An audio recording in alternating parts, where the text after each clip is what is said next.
नाशिक धाराशिव जागेचा तिढा अखेर सुटलाय। दोनही जागा राष्ट्रवादी पक्षाला मिळाल्याची माहिती ही आता समोर येते।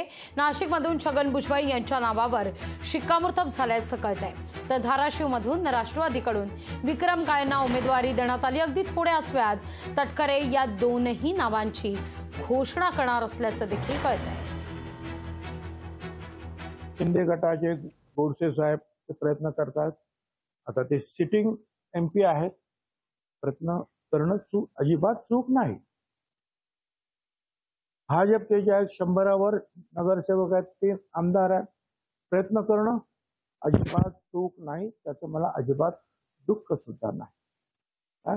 फक्त एवढंच सांगतो, ज्याला कोणाला तिकीट मिळेल त्याचं काम आम्ही सगळे मिळून झटून करू। संपलं।